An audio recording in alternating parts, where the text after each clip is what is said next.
Selamat sore Bapak Ibu pendidik hebat Waalaikumsalam. dan Selamat para sore. audiens yang berbahagia. Salam bahagia untuk kita semua. Yang terhormat, Kak Jelita Cahyaning Tias selaku brand owner dari Milea Lab, serta Bapak Ibu dan rekan-rekan peserta yang sudah hadir pada kesempatan berbahagia ini. Perkenalkan, saya Selin Kristet yang akan menjadi MC pada kegiatan eksklusif webinar Milea Lab dengan tema Artificial Intelligence, Concept and Implementation in Education. Baik, sebelum kita mulai, saya akan membacakan terlebih dahulu nih susunan webinar pada hari ini. Diawali dengan pembukaan, kemudian sambutan brand owner Milea Lab oleh Kak Jelita Cahyaning Tias, pembacaan profil narasumber, eksklusif webinar dengan tema Artificial Intelligence, Concept and Implementation in Education, sesi tanya jawab, kemudian penutup dan foto bersama. Baiklah, Bapak Ibu pendidik hebat dan rekan-rekan sekalian, mari kita simak pengantar Kak Jelita selaku brand owner dari Milea Lab, sekaligus menandai pembukaan webinar pada sore hari ini. Kepada Kak Jelita, saya persilahkan. Baik, terima kasih Selin. Sebelumnya mohon maaf Bapak Ibu izin off kamera karena internetnya sedang tidak stabil di rumah. Assalamualaikum warahmatullahi wabarakatuh. Salam dan bahagia Bapak Ibu. Gimana kabarnya Bapak Ibu? Udah lama ya? Sepertinya tidak webinar secara eksklusif nih. Hanya untuk pendekar VR. Gimana kabarnya Bapak Ibu? Sehat, baik? Sehat.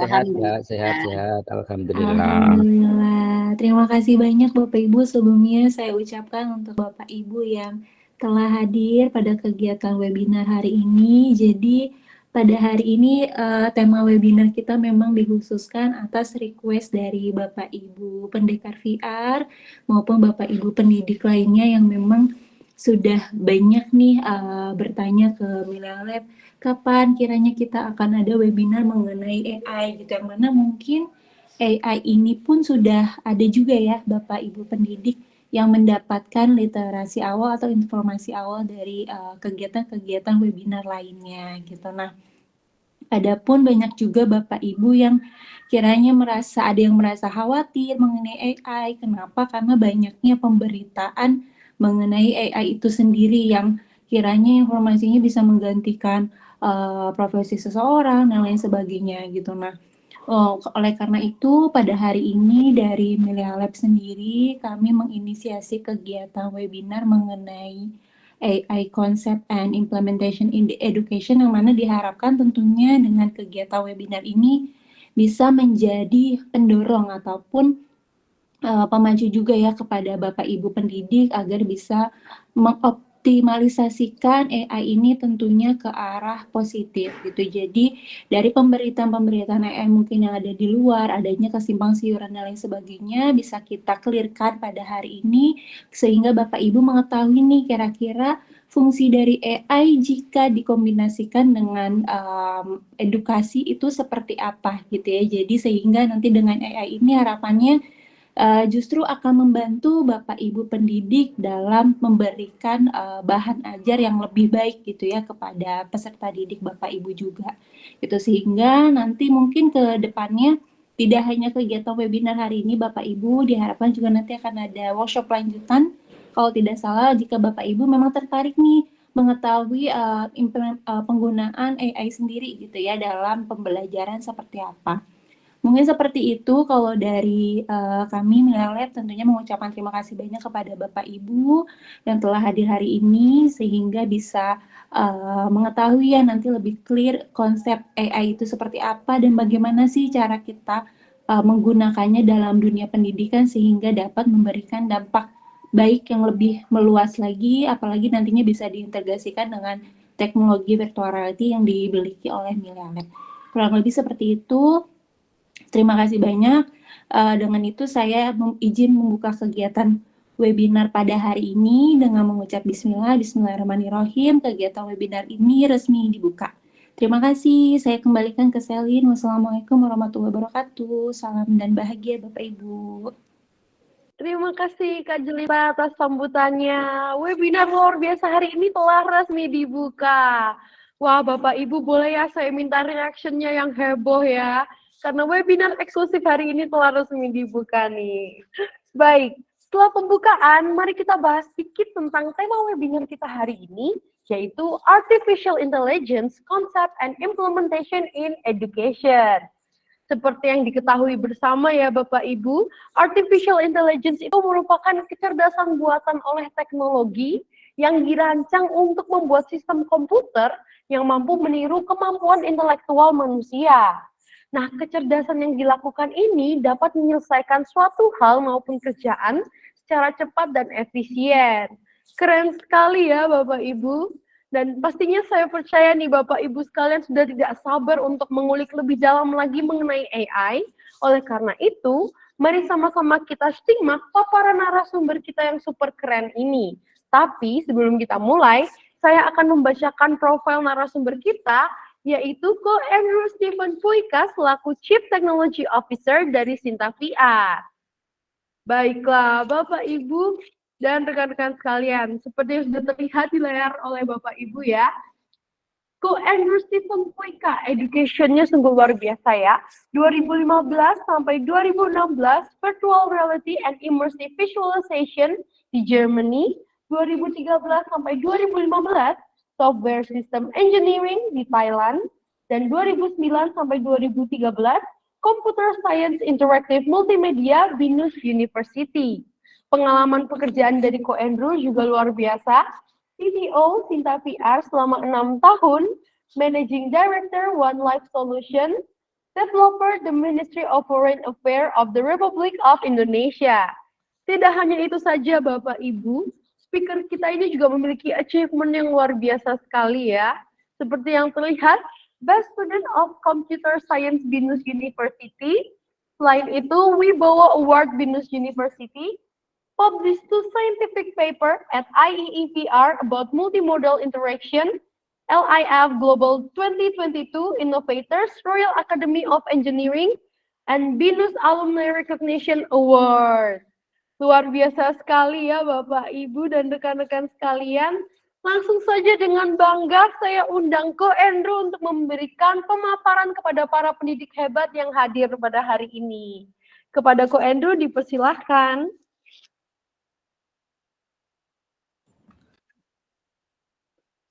Bismillahirrahmanirrahim. Assalamualaikum warahmatullahi wabarakatuh. Semuanya Bapak Ibu pendekar dan Bapak Ibu yang sangat warahmatullahi wabarakatuh.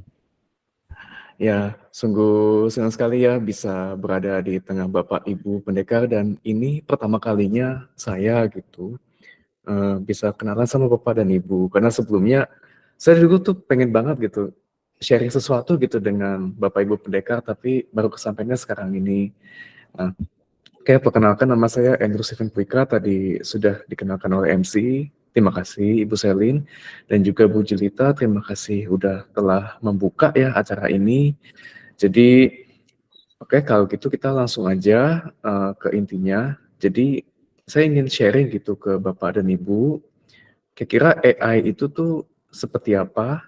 Apakah kita harus takut sama AI?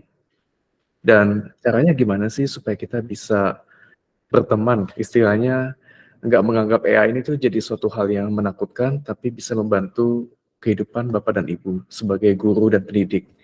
Nah, saya izin sharing screen. Suara saya kedengaran jelas kan ya? Terdengar. Jelas, Mas, jelas. Alhamdulillah, oke. Let's go. Ya, saya izin sharing screen dulu ya. Nah, sudah kelihatan jelas kah screen-nya? Sudah. Sudah ya? Kelihatan, Mas. Oke, ya, jadi yuk kita sama-sama explore potensial benefit apa aja di AI. Nah, tapi sebelum itu paling tadi perkenalan sudah dilakukan, jadi mungkin sedikit penambahan. Jadi saya itu memang selain di Sintavir sebagai CTO, saya juga sering jadi guest lecture di beberapa universitas seperti BINUS, seperti UPH, dan memang biasanya sih membawakan topik-topik yang berbau IT, entrepreneurship, dan juga ya game development. Nah, jadi memang ini topik-topik yang memang saya sangat kuasai, ya yang saya sangat ya jalani juga sampai saat ini. Dan saya juga sering melakukan research and development, kayak ya namanya juga orang IT ya, membuat software, mendesain sistem agar sistemnya bisa dipakai. Nah, terutama salah satu sistem yang saya juga dengan bangga desain itu ya Milea Lab. Waktu awal-awal banget sekitar 6 tahun yang lalu. Jadi dulu sama Pak Andes kita sempat brainstorming, gimana sih kita kan ngeliat nih teknologi VR, wah bisa banget nih Bapak Ibu dipakai untuk mentransfer imajinasi. Nah waktu itu kita pikirin tuh apa sih sektor mana yang kira-kira tuh akan bisa sangat terbantu banget gitu ya dengan teknologi VR ini, dan kita langsung kebayang edukasi. Nah, akhirnya ya udah kita coba desain Milea Lab, saya coba rancang waktu itu ya awal-awal, oh nanti sistemnya begini, ada sistem di komputer yang nanti bisa digunakan untuk membuat konten, ada sistem di cloud untuk menyimpan datanya, dan juga ada sistem viewer yang bisa dilihat oleh para murid. Dan sengaja kita bikin viewer itu memang menggunakan handphone ya, bukan VR yang mahal, karena kita ingin ini terjangkau di seluruh Indonesia. Dan akhirnya ya kita mulai bikin, kita mulai develop pelan-pelan, ya prosesnya iterasi ya, kayak rancang, bikin, ada yang kurang sesuai nih, kita coba revisi lagi, dan akhirnya sekarang ya bisa dipakai gitu ya sama Bapak dan Ibu, udah dirasakan juga sama murid Bapak dan Ibu juga semua. Ya, jadi di sini senang sekali gitu yang sudah kita bangun ya, itu bisa bermanfaat. Nah, terus di samping VR juga ya ada game, dan juga belakangan ini sekitar 1 tahun terakhir saya mulai ngulik AI karena saya melihat beberapa potensi juga. Nah, jadi AI ini terutama itu bisa membantu banget Bapak dan Ibu dalam berbagai hal. Nanti saya akan ngasih bocorannya di slide berikutnya. Tapi mungkin tadi Bapak Ibu ada yang udah bilang nih, oh bagi menantikan nih AI nanti bisa membantu bikin konten di Milea Lab biar lebih cepat gitu. Ya, oke Bapak Ibu terima kasih, itu kita jadiin masukan. Nanti coba kita secara tim research di Sinta VR coba bantu pikir kira-kira nih apa yang bisa kita lakukan ya AI untuk di Milea Lab sendiri. Nah, topik yang akan saya bawa pada hari ini juga topiknya pastinya tuh lebih mendasar Bapak Ibu. Saya nggak langsung spesifik, oh ke Milea Lab nanti bisa apa aja. Saya coba bawa topik ini karena pertama kali ya, dasarnya dulu, kerangkanya dulu, nanti Bapak Ibu udah paham ini bisa kemana, baru nanti ya kita bisa ngadain semacam workshop atau webinar lanjutan untuk menceritakan lebih banyak soal itu. Nah, terus pertama kali yang ingin saya mungkin diskusi dan juga sharing nih, kita perlu takut nggak sama AI? Kalau dilihat dari sini kan ada mobil bisa nyetir sendiri. Bahkan kita ya udah lagi nyetir, kita lagi baca buku, lagi nyetir kita lagi kerja, tiba-tiba sejam udah nyampe kantor gitu ya. Nah, kita mesti takut nggak sama hal ini? Terus juga yang mungkin Bapak Ibu sering alamin, di lagi main handphone nih, buka aplikasi ada iklan. Kok iklannya tahu kita sukanya apa, kita lagi butuhnya apa. Misalnya saya lagi ngobrol, ya nih si adek butuh sepatu, tiba-tiba ada iklan sepatu nih, Nike, Shopee, Tokopedia, kemana. Nah, kita mesti takut nggak sih sama AI? Nah, kalau saya izin menjawab, antara iya sama tidak. Iya, kita mesti takut karena AI ya potentially akan bikin kita jadi kuno kalau kita nggak bisa ngikutin. Tapi kalau tidak, ya AI ini tuh memang didesain ya, AI itu kan artificial intelligence, dan dia tuh didesain untuk pinter sama satu bidang. Misalnya tadi untuk mengendarai mobil, dia didesain untuk pinter, sangat pinter sekali mengendarai mobil yang sangat aman. Nah, jadi ya it's doing a very good job gitu. Nggak mungkin kayak mobilnya tiba-tiba ah aku lapar nih, aku mau mampir ke McD sebentar di kiri gitu. Kan nggak mungkin seperti itu. Terus kayak, oh eh, apa ya, ban aku kayaknya panas gitu, atau eh, supir di dalamnya lagi berisik banget, aku diem dulu deh mobilnya, stop dulu. Nah, kan nggak AI nggak memiliki semacam kehendak gitu loh. AI itu di situ memang didesain tidak mempunyai kehendak. Jadi memang didesain untuk melakukan satu hal yang sangat spesifik dan sangat mahir. Jadi itulah kenapa Bapak Ibu nggak perlu takut ya. Nah, tapi yang perlu kita coba sikapi gitu ya dengan perkembangan zaman ini, ya kita perlu takut ini takutnya akan membuat kita ketinggalan. Siapa tahu nanti ada nih kayak guru-guru lain atau orang lain gitu yang dia jago nih pakai AI-nya. Dia ngerti AI itu dipakai buat apa sih dalam kehidupannya. Sehingga dia dalam kehidupan bisa lebih berkembang dan maju. Nah, paling kalau yang perlu kita takutkan ya di sisi itunya aja Bapak Ibu. Nah, jika saya memberikan analogi lagi, AI itu karena saking cerdasnya dan saking bisa apapun ya, nah yang menyerupai kemampuan manusia, jadi kita tuh perlu menganggap AI ini tuh seperti ya asisten kita, pembantu kita lah gitu, yang bisa kita minta tolong. Oh ya, tolong dong atur jadwal saya. Tolong dong ini urus dokumen-dokumen saya. Tolong dong saya waktunya habis nih untuk urus administrasi. Nah, AI bisa bantu ke sana. Jadi kita tuh melihatnya gitu ya, AI kita treat sebagai sebuah ya yang membantu kita sebagai asisten. Nah, jadi saya ingin coba sedikit ice breaking ya. Mari kita siapin kolom chat.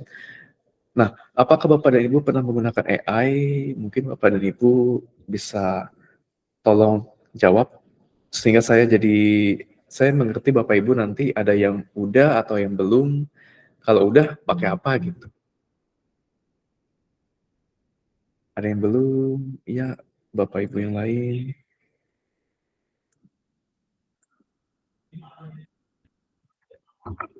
Kalau pakai ChatGPT pernah nggak?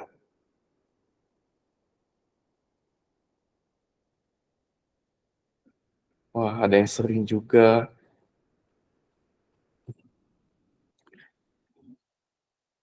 Nah, jadi beragam ya. Nah, rata-rata ChatGPT ya berarti ya. Nah, kalau AI yang Bapak Ibu ketahui itu seperti apa mungkin bisa ya secara singkat Bapak dan Ibu ketik di kolom chat. Wah, ada AI kelas poin. Saya baru dengar ini.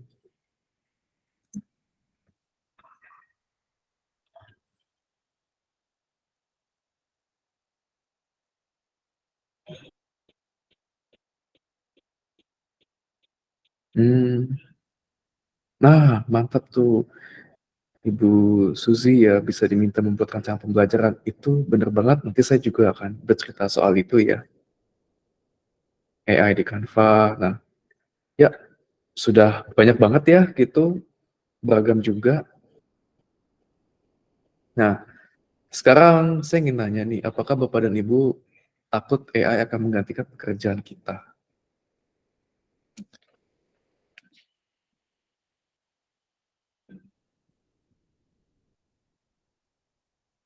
Wah, mantap, mantap, tidak takut ini.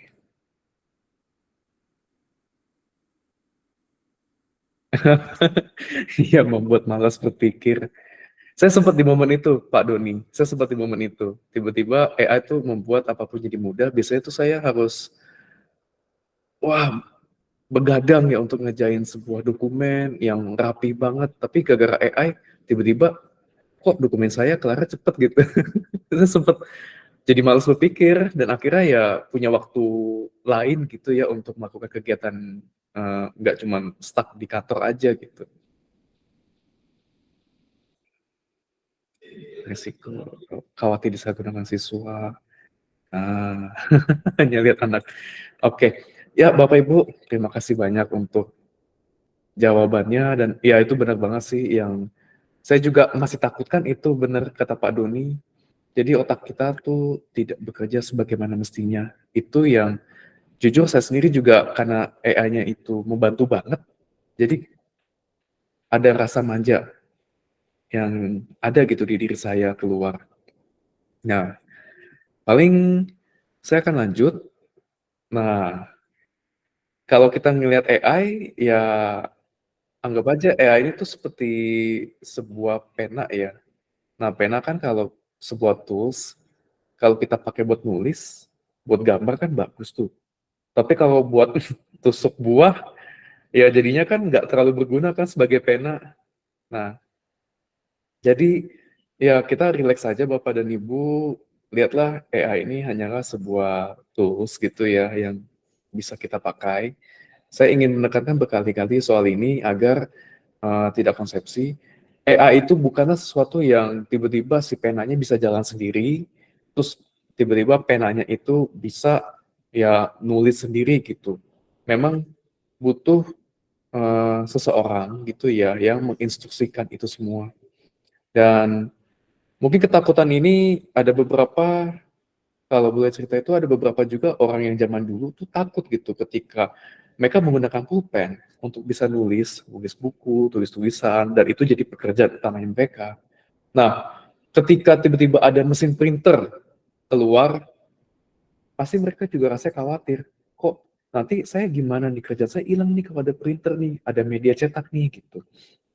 Nah, jadi ya history says like terus berjalan ya tetap aja kan kita semua masih bisa kok survive dan akhirnya ya itulah kekuatan hebatnya manusia, kita bisa beradaptasi. Nah, jadi di sini saya udah mencoba summarize gitu ya, terutama penggunaan AI itu buat edukasi banyak, tapi saya ingin membawa 3 ini saja. Yang nomor 1 itu personalized learning experience. Jadi kita tahu ya, makanya ada pedagogi gitu untuk ke siswa-siswa karena kan ada gitu kelas atau siswa yang cepat nangkep, ada juga yang nangkepnya nggak cepat. Nah, terus juga ada siswa yang berkebutuhan khusus atau enggak juga ya dia punya minat-minat yang berbeda-beda. Dan mereka bisa belajar dengan sangat baik gitu ya. Kalau tepat kan pembawaannya gitu apa yang kita bawa. Contohnya saya sendiri, saya tuh belajar di sekolah tuh nggak terlalu mahir waktu itu, nggak terlalu suka. Tapi saya cuma suka main game dan cuman saya memang seneng banget ngabisin waktu main game dan saya tuh jadi belajar bahasa Inggris di game.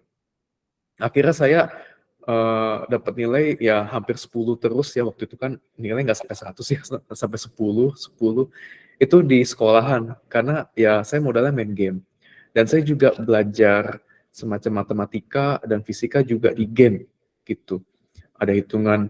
Nah, jadi itu gitu, pembelajaran ke siswa itu dengan bantuan AI bisa nanti kita personalize sesuai dengan siswanya sendiri.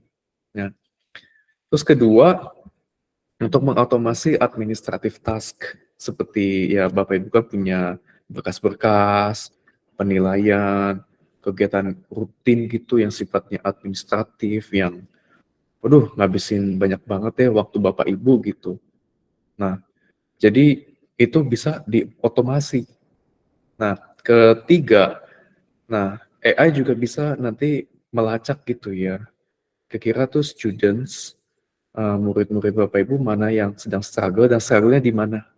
Itu jadi lebih ketahuan cepat, jadi Bapak dan Ibu bisa melakukan ya intervensi atau support dan datang langsung ke mereka, oh ya, nah masalahnya di mana, gitu.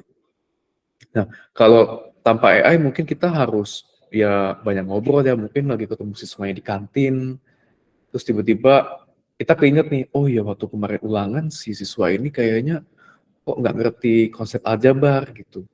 Nah, pas ketemu di kantin papasan, kita ajak ngobrol, mungkin baru bisa masuk. Nah, cuman itu kan yang bisa kita tolong cuma terbatas ya. Paling cuma siswa itu yang kebetulan ketemu. Tapi kalau dengan AI, kita benar-benar bisa ngelihat gitu secara keseluruhan semua siswanya.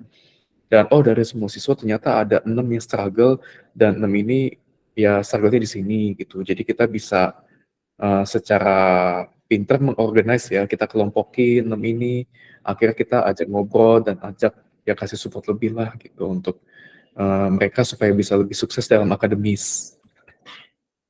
Nah, beberapa contoh yang ingin saya berikan nih ke Bapak dan Ibu, saya sempat kemarin tuh cari-cari data, dan ada 4 data yang cukup menarik ya. Yang pertama itu di sini kalau untuk otomasi ya berkas-berkas gitu ya, dan untuk penilaian terutama itu bisa di-cut gitu sampai 75 sampai 90% waktu Bapak dan Ibu. Nah, misalnya nih Bapak dan Ibu tuh ada 100 siswa ya di berbeda kelas, ujiannya sama, kan ngabis banyak waktu tuh untuk kasih penilaian. Nah, nanti bayangin aja deh, AI tuh bisa bantu Bapak Ibu, misalnya siswa ke-1 nih, jawabnya seperti ini. Siswa yang lain juga ada jawabnya yang sama. Jadi Bapak dan Ibu cuman nilai satu siswa aja, satu soal ini gitu. Nah, soal ini udah selesai dinilai, nanti semuanya juga langsung otomatis kenilai yang sama. Nah, jadi misalnya kalau soalnya ada 10 soal, 100 siswa kan berarti ada 1000 yang Bapak Ibu harus nilai. Ya, ini nanti nggak 1000 lagi. Mungkin Bapak Ibu cuma menilai cukup ya sekitar 30 soal aja, tapi udah 1000 soalnya tuh udah dinilai gitu. Nah, ini juga ada aplikasinya dari GradeScoop ya oleh Kara Yif. Terus juga ada mungkin kalau Bapak dan Ibu tahu aplikasi Khan Academy ya untuk pembelajaran online. Khan Academy ngeluarin Khan Migo AI asistennya gitu. Bisa membantu guru dan juga bisa membantu murid ya. Nah, tapi terutama pada saat ini tuh dia membantu murid untuk melakukan interaksi 2 arah. Nah, interaksi 2 arah ketika siswanya belajar misalnya lagi matematika atau kimia gitu ya. Ada unsur apa, ada ikatannya seperti apa, dan itu nanti AI-nya tuh bisa bantu kasih 2 arah, dan AI-nya tuh tidak berfungsi untuk ngasih jawaban. Tapi AI-nya untuk coba ngasih beberapa nih referensi-referensi yang perlu dibaca. Nanti siswanya akan didorong untuk menjawab sendiri dan solving ya the questions gitu. Nah, terutama ada juga bukti di San Diego State University telah terbantu ya. Jadi mereka sebelumnya tuh harus sekitar 2 minggu ya, 2 minggu untuk mengumpulkan, untuk merapikan, untuk menilai, dan untuk mengembalikan gitu berkas-berkas penilaian untuk 200 siswa. Sebelumnya 2 minggu, tapi sekarang jadi 3-4 hari aja. Itu jauh lebih cepat dibantu sama AI. Nah, sama terakhir ya untuk ngecek plagiarism. Ya, karena teknologi ya makin cepat, terus juga siswa-siswa Bapak Ibu pasti mereka jauh lebih pinter. Ya, mereka bisa dengan mudah gitu ya kayak copy paste dari internet. Nah, AI juga bisa ngebantu nih untuk ngecek plagiarism. Pakai aplikasinya Turnitin, dan mungkin di sini ada Bapak dan Ibu yang udah pernah pakai juga. Nah, saya ingin nunjukin nih tadi contohnya seperti apa sih. Nah, ini contohnya untuk di Khanmigo untuk bantu guru untuk bikin lesson plan ya atau teaching plan. This right over here is an exercise, Spanish. And we start off with the student. And notice if the student asks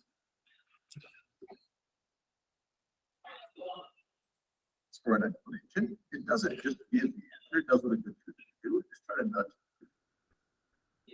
And also notice that everything is monitored. Teacher can see. Nah, waktu itu Khanmigo itu apapun yang muridnya interaksi dan chat dengan asistennya ini, itu gurunya bisa tahu juga. Nah, Now, if we turn to Dan inilah contohnya di student tuh mereka tuh kan, can you explain the answer? Muridnya minta jawaban, nggak bisa. Justru diarahkan gitu, coba analisa dulu gambarnya, coba analisa dulu pilihannya. Nah, dan kira-kira tuh apa sih jawabannya menurut kamu gitu. Jadi AI-nya tuh fungsinya seperti itu. teacher asks for that, like having it will give is a very and if the teacher Nah, habis itu juga di breakdown. wants the lesson plan, Nah, AI-nya tuh ngasih beberapa data tambahan. they will get a very detailed lesson plan. Objectives, activities, things to do for homework. And then if Nah, ini juga membantu guru ya di sini, bagian di sini itu. Nah, can you create a lesson plan for this topic? Jadi gurunya minta nih kita kira ngebawahi gimana. Nah, jadi di sini itu contohnya nih, lesson plan-nya udah dibikin. Yang pertama kali kita harus pengenalan, kita ada membuka dengan brief overview soal ya perang ya apa ya Spanyol dan juga Amerika, penyebabnya kenapa dan juga hasilnya apa, dan tunjukin beberapa video soal ya perang yang terjadi untuk ngasih visual konteks, habis itu konsepnya. Nah, jadi AI tuh akan ya benar-benar bisa ngebantu Bapak dan Ibu gitu untuk membuat plan yang lebih apa ya, biasanya kalau mungkin Bapak dan Ibu dulu mesti mikir banget, oh ya nanti ini gimana ya plannya ya. Nah, nanti bisa dibantuin dengan mudah. Nah, sehingga sampai conclusion, habis itu ada summarize, ada pertanyaan ke studentnya, dan juga assign essay yang harus dikerjakan sebagai PR. Nah, activities, things to do for homework. And then if the teacher says, all right, that's great, amigo, you said give a handout or give a reflection for homework, actually give the reflection assignment once again. If the teacher likes, nah kalau reflection ini benar-benar oke, langsung dibikinin pertanyaan-pertanyaannya gitu sampai semudah itu ya. they can ask to customize these lesson plans. Jadi si AI-nya tuh ngebantu kita untuk bikin beberapa tugas-tugas pertanyaan yang akan dibawa pulang sama student-nya. Nah, kira-kira ini gitu. Sebenarnya yang dilakukan Kanmigo ini itu juga bisa dilakukan oleh ChatGPT. Kalau Kanmigo ya ada berbayarnya atau subscription, ini juga bisa dilakukan dengan ChatGPT yang gratis gitu. Oh, gambarnya di pin ya. Bentar ya. Maksudnya di pin di full screen kah, Pak? Bu Friska?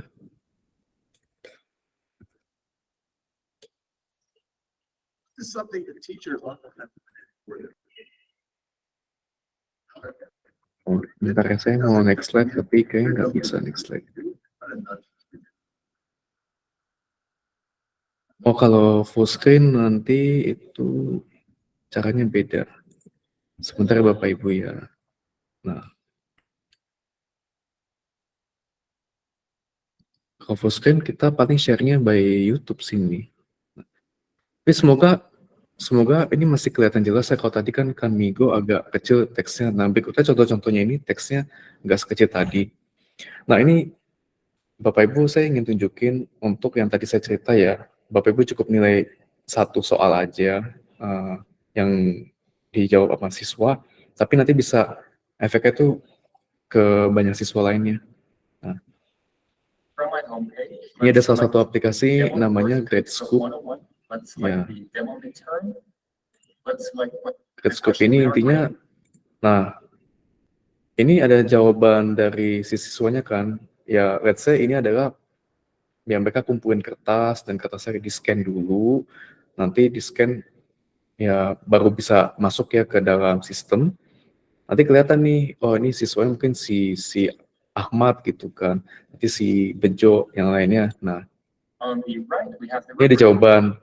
Dan di sini tuh kita secara seamless tuh bisa memberikan poin.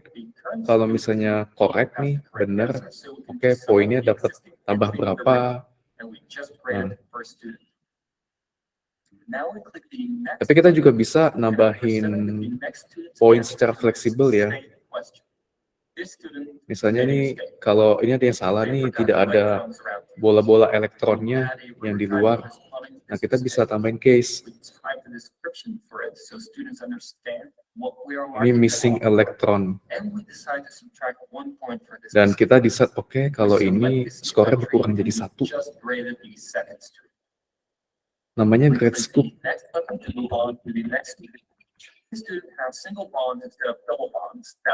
Nah, kalau ini juga ada case, oh dia cuma pakai 1 garis, harusnya kan ada 2 ikatan ya. Nah, minus 2. Nah. And we click the next button to move on to the next student. This student forgot the electrons around the O's. This is a mistake we've seen before, so we simply mark the corresponding rubric entry, and we are done with grading this student. Nah, jadi ini membentuk beberapa poin penilaian gitu agar Bapak Ibu juga cepat, dan kadang kan juga kita ngelihat soal ada yang kita mau adjust lagi, oh ini kurang segini gitu. Nah, Bapak Ibu yang lebih paham lah soal ini. Nah, mungkin saya izin mau pindah slide. Nah, ini yang untuk kita, ini magicnya sih, where the magic happens. Ada, kita bisa grouping jawaban dari anak-anak.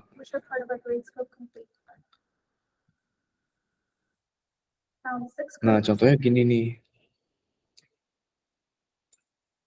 If we want, we can give each group a title, merge it with another group, or delete group. Let's click and double check that. Nah, jadi di halaman itu nunjukin ketika ada satu sampel nih. Satu sampelnya itu tuh ada siswa menjawab argon. Dan nanti dari EA-nya tuh akan membaca kertas siswa lainnya semua dan nunjukin ini semua maksudnya sama nggak nih gitu. Bahkan kan ada siswa mungkin yang agak iseng ya, harusnya dijawabnya lingkaran bulat, lingkaran penuh begini, tapi dia gambar emot senyum di sini.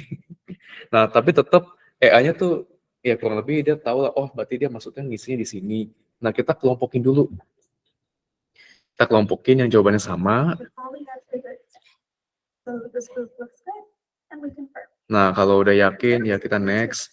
Nah, ini untuk yang case berikutnya, untuk multiple answer-nya, oh ada yang jawab argon sama oksigen. Nah, coba begini, oh iya benar ini satu kelompok nih.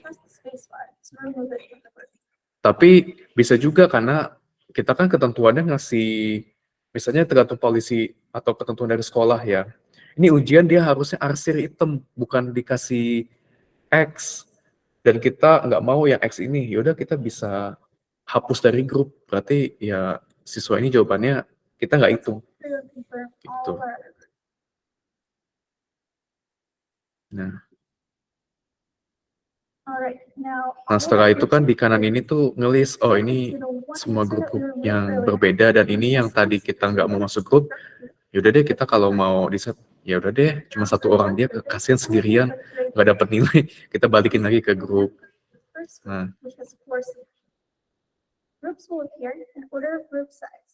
Nah, sisanya sih untuk penilaian itu ya sama ya, nanti tinggal di kanannya itu ngasih kalau misalnya yang ini itu benar atau salah. Nah, bahkan ya seperti itu, tinggal disetting aja kanannya seperti yang tadi sebelumnya. Nah,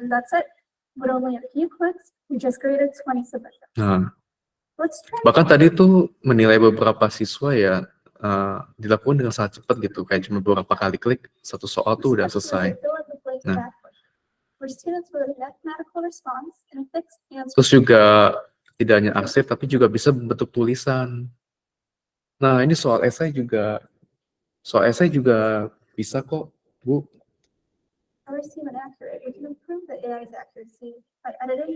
Tapi kalau soal esai memang untuk groupingnya pasti agak ini ya, agak kudu dicek gitu, mesti dicek lebih banyak isinya. case, however, it seems that the AI did a good job. Paling dari soal itu tuh mesti kita tentuin nih batasnya tadi. Oh, di kotak ini kita mesti scan. Nah, yang ini kan berarti dari semua siswa ada yang jawabnya bervariasi, ada yang 20, ada yang 80, ya kan. Cuma ada 2 jawaban ini, tapi ini juga ada satu yang 20-nya kayaknya agak ragu nih, kayaknya ragu. Ini 20 atau bukan ya? Nah, karena kita lihat sebagai manusia kita bisa nilai, oh ya benar ini 20. Nah, kita masukin ke grupnya 20. Yang tidak ada ngisi, ya udah kita bikin grup baru yang kosong. Nah, ini ada 2 nih. Nah, 2 ini kita nggak lengkap, ya udah deh kita nggak mau nilai, ya udah lewat aja. Nah,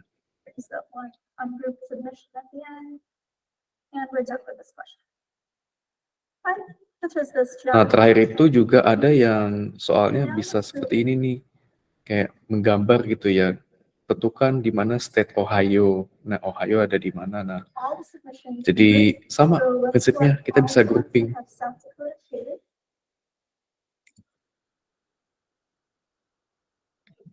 Ya, ini South Carolina, ini di mana? South Dakota.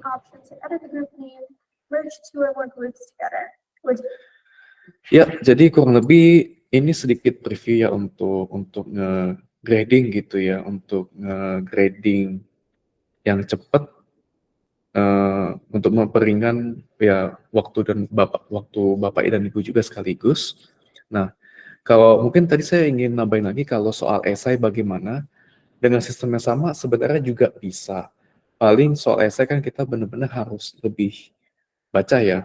Mungkin kalau esainya panjang banget nih sampai 1 paragraf atau lebih, AI-nya tuh dari awal nggak akan langsung nge-grouping secara tadi tuh, secara jelas. Paling semuanya akan dianggap kayaknya semuanya beda deh, semuanya punya grup masing-masing. Nah, nanti kita yang grouping sendiri. Oh, kalau ini jawabannya, oh ya ini si ini. Itu jawabannya sama nih. Itu kita grouping jadi satu, ini bisa dapat poinnya maksimal. Oh, kayak yang ini, oh poinnya cuma 75%. Oh, yang ini poinnya sekian persen. Jadi toolsnya masih kita harus pakai, tapi setidaknya sih lebih mudah ya dibanding Bapak dan Ibu tuh harus di kertas.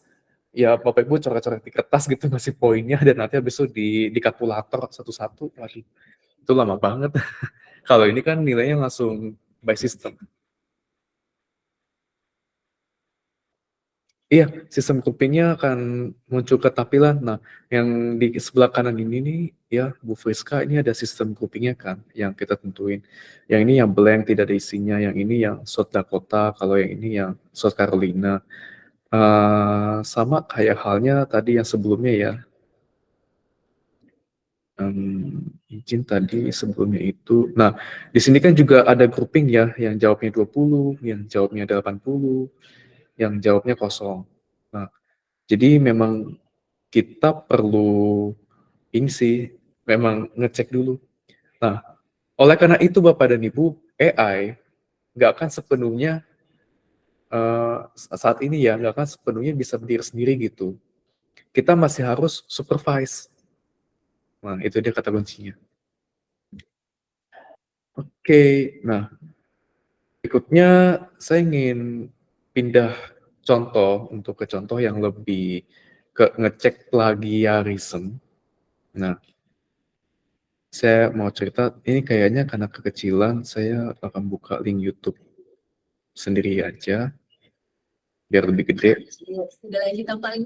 Mohon maaf ada iklannya Bapak Ibu, tunggu sebentar. Acara Pendekar Fair ini tidak disponsori oleh siapapun. Nah, semoga lebih membantu.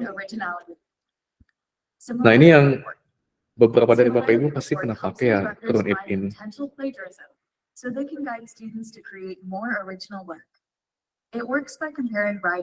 Jadi Turnitin itu bisa ngecek ya kalau di sini tuh dari penulisan nih, misalnya siswanya ada bikin makalah atau tulisan, dan kita bisa cek nih percentage-nya. Ini percentage similarity, semakin tinggi angkanya, berarti ada kemungkinan nih anak tuh plagiat gitu, copy paste aja dari luar ke sini. And highlighting any matches.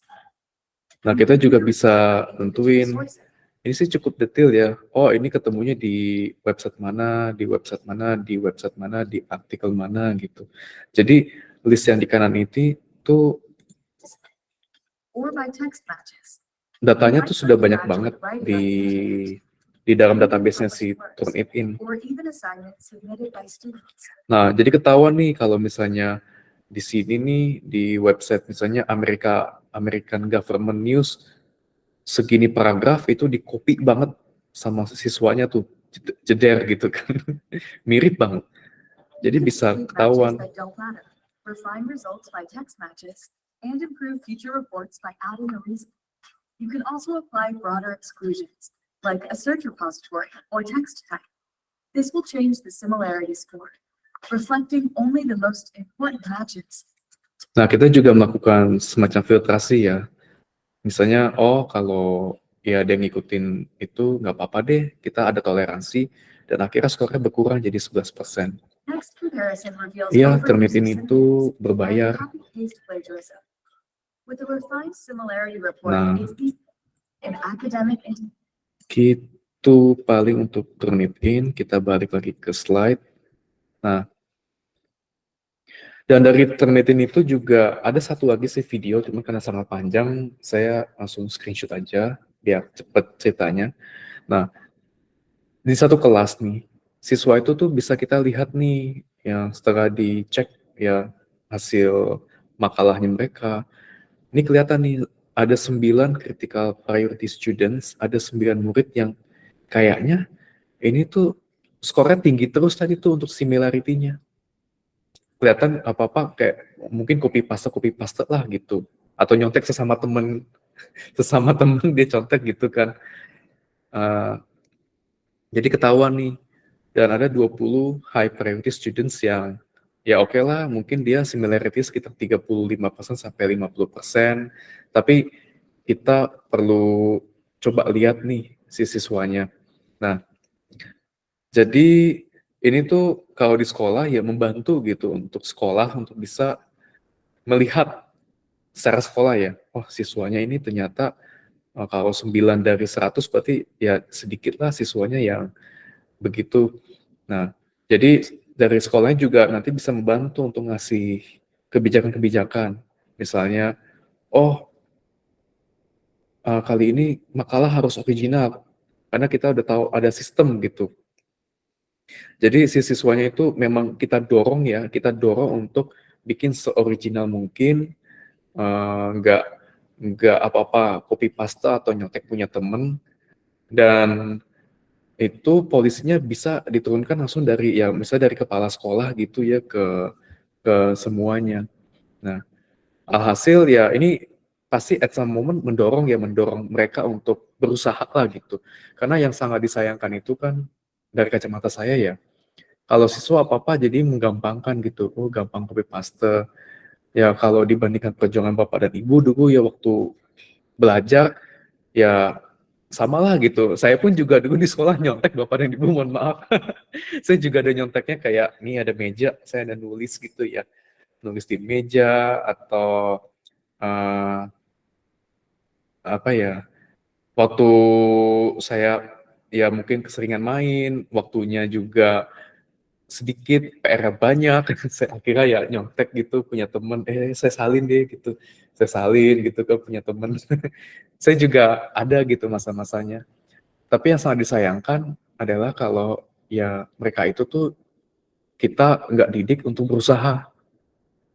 Maka ya berusahanya nyontek gitu. Jadi ini bisa kita pakai untuk mengidentifikasi ya untuk sekolah kita sehat atau enggak nih dari segi siswanya dalam ya, hal berusaha. Nah, gitu. Ya kan? Nah, jadi itu sih yang saya juga ingin bercerita gitu ya dari segi saya dulu sebagai siswa juga. Cuman at some point juga saya menyadari gitu ya, memang ya namanya juganya hidup ya kan, hidup ada di atas ada di bawah, dan saya pernah ada di kondisi bawah dan saya tuh terpacu harus berusaha karena harus mengubah nasib keluarga. Waktu itu keluarga sempat tertimpa kondisi ekonomi, di mana ya saya tuh harus mengubah nasib nih gitu. Dan akhirnya ya saya sungguh-sungguh belajar. Waktu itu juga sejak kuliah saya udah nggak nyontek sama sekali, nggak ngegampangin hal, ya belajar, baca buku, pahamin, latihan gitu. Dan ya hasil itu ya memberikan saya banyak kesempatan ya. Saya terus dapat beasiswa, akhirnya saya bisa kuliah hampir free gitu dengan beasiswa tersebut. Nah, dan ya saya lulus dengan kondisi yang membanggakan, nggak repotin orang tua, dapat penghargaan. Dan itukah namanya hidup ya. Jadi memang luar biasanya Allah itu tuh memang sudah gitu menggariskan ya. Ini anak ya Badung lah waktu masih kecil, tapi nanti masa gedenya dia bisa berubah gitu. Jadi satu hal lagi ya, kalau Bapak dan Ibu lihat ya, nah murid sekarang tuh jauh lebih pintar, dia bisa ngakalin. Dapat C minus tapi dibikin A plus, ini juga dapat F jadinya A plus.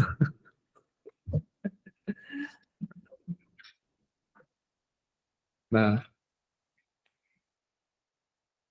oh nanti untuk pertanyaan saya izin ngintip setelah saya presentasi ya, karena kayak mesti saya proses pelan-pelan juga. Nah, saya menunjukkan satu video lucu Bapak dan Ibu, semoga audionya bisa keluar ya, coba izin. Ini satu video. Teman-teman ingin skripsinya bisa lolos dari plagiarisme atau tulis, caranya mudah. Ini dia. Nah, ini nih cara cek plagiarisme melalui online. Saya coba ulang lagi ya videonya.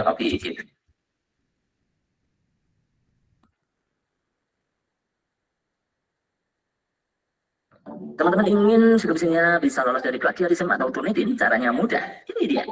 Nah, ini nih cara cek plagiarisme melalui online. Teman-teman tinggal bikin teman-teman tinggal ketik SEO magnifier. Sebenarnya nih banyak web plagiarisme yang lainnya, cuma biasanya aku pakai SEO magnifier teman-teman. Caranya mudah, teman-teman tinggal copy paste pekerjaan teman-teman, terus paste di magnifier situ udah. Nah, kalau klik situ udah. Nah, terus pilih bahasanya, pilih bahasa Indonesia, terus oke tuh diklik gitu. Nah, tunggu bentar, habis itu udah kelar toh. Kalian bisa ganti beberapa frasa-frasanya. Kalau yang merah itu benar-benar kalian mirip sama orang yang kalian copy, tapi kalau bisa hijau, nah, itu bagus nih. Bisa biru juga udah bagus. Itulah Cai. Nanti kalau udah, nanti kalian finish dan download, kalian bisa. Nah, gampang banget cuy. Lancar ya. Nah, itulah Bapak dan Ibu, ya mau ada tuh secanggih apapun untuk ngecek plagiarisme, tetap aja ada cara untuk ya jalan belakangnya lah gitu ya, untuk diparafras. Tadi Pak Yoyon udah bilang ya di chat, biasanya bisa diparafrasing. So, ya secanggih apapun teknologi, untuk itu ya siswa kita akan jauh lebih pintar Bapak dan Ibu. Mereka akan jauh lebih pintar untuk cari jalan. Mau kita larang gimana pun juga mereka akan ya tetap lah gitu cari jalannya. Mau main ya mereka mau main gitu. Nggak mau belajar ya mereka nggak mau belajar gitu. Jadi yang bisa kita ambil di sini itu bahwa kita tuh nggak bisa terlalu mengekang mereka juga ya at some point ya, biarpun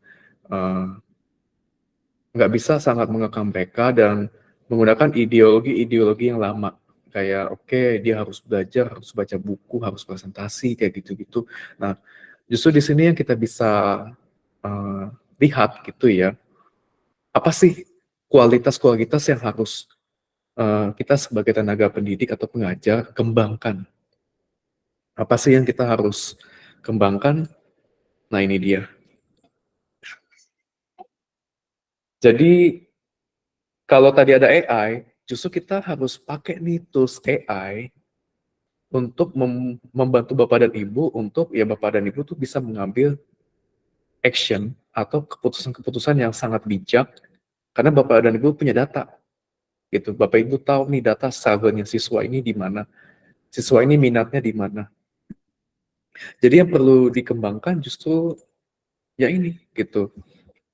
Bapak dan Ibu perlu lebih banyak ngobrol ya, atau menjadi komunikator yang baik lah, berkomunikasi dengan baik maksudnya ke siswa-siswa, terus juga lebih ngedengerin mereka, juga fokus untuk kolaborasi, kerja sama bareng, ngerjain tugas bareng, ya siswanya dikelompokin dengan baik juga dan cocok gitu. Bapak Ibu juga perlu bisa beradaptasi ya dengan ya dunianya mereka. Nah, Bapak Ibu juga perlu ya untuk bisa ngajak mereka gitu secara engaging, ya bisa diskusi dua arah, yang nunjukin juga empati, anaknya lagi mungkin punya masalah di keluarganya atau di rumah, dan Bapak Ibu juga bisa ya menunjukkan empati itu, punya kesabaran, terus juga mementingkan, bukan maksudnya memvalue real world learning itu, jadi selalu nih setiap diajarkan juga dikasih gitu pemahamannya, oh ya nanti belajar matematika nanti gunanya buat ini, oh dek kamu belajar aljabar sama matematika nanti kamu bisa bikin game gitu, jadi diarahkan untuk ngelihat gitu apa yang dia pelajari itu memang nyambung dengan nyambung dengan kegiatan dia atau minat-minatnya dia nantinya gitu kan. Dan juga real world ini kayak lebih banyak kerja ke lapangan gitu. Misalnya, yuk kita praktek kelas di lapangan atau kita praktek di laboratorium nih.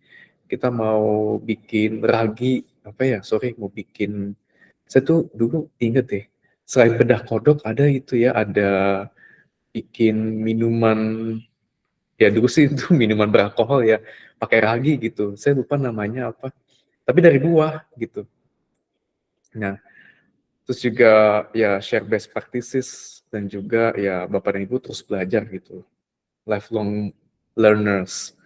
Nah, ini yang tidak dimiliki sama AI, Bapak dan Ibu ya. Ini yang tidak dimiliki sama AI. Justru kita perlu ya melihatnya ke sini. Bagaimana kita ngembangin diri kita ya untuk jadi pribadi yang lebih bijak. Dan ini juga yang belum dipunyai sama anak-anak.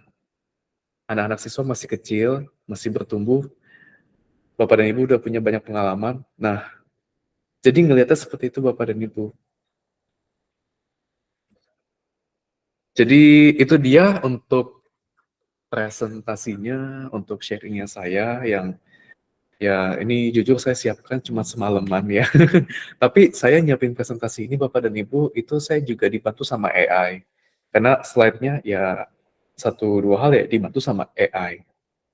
Terus juga beberapa outline-nya sekian besar ya sekitar 70%. Itu juga aku nanya ChatGPT. Oh aku cerita ke ChatGPT nih. ChatGPT besok aku mau ngadain webinar. Webinar itu audiensnya ada para guru gitu ya.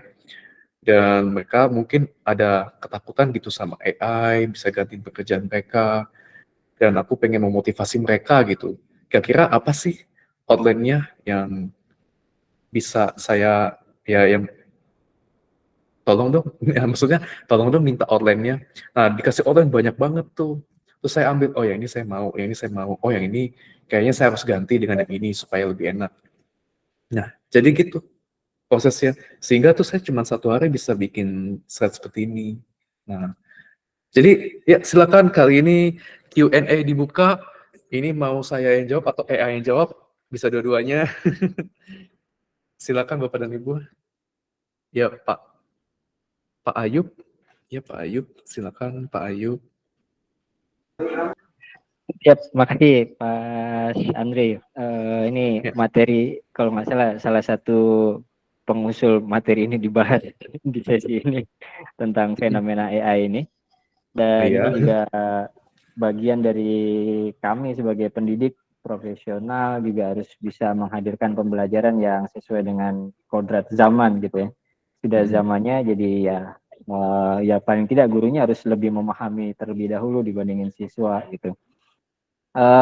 Jadi sudah ada beberapa forum yang saya ikutin juga terkait pembahasan dengan AI ini. Ada pro kontra tentang boleh tidak ini untuk pembelajaran gitu. beberapa guru memang khawatir seperti yang tadi disampaikan Pak Andre, bahwasanya dengan AI akhirnya murid jadi malas gitu. Tapi dalam diskusinya juga akhirnya saya sampaikan juga sebenarnya tantangannya yang harus disesuaikan, bukan kemudian kita pakai cara lama lagi gitu. Mungkin menggunakan AI, apa yang sudah dilakukan oleh AI ya udah kita nggak usah assess lagi gitu. Yang kita assessment itu adalah kompetensi dia dalam memanfaatkan AI itu. Kan ada apa namanya pernyataan good prompt, good output gitu ya. Semakin Yes. bagus promptnya, outputnya juga akan semakin bagus. Nah, itu bisa kita apa namanya salah satu hal yang bisa kita nilai juga gitu. Nah, beberapa platform AI juga kan dia menyediakan fitur untuk apa penyediaan memori ya. Jadi percakapan-percakapan kita dengan AI yang lama-lama itu kan tersimpan dengan baik, terdokumentasikan dengan baik, dan itu bisa dilakukan penilaian juga gitu. Nah, hal yang ingin saya tanyakan adalah salah satu tantangan dari AI itu acceptance, penerimaan.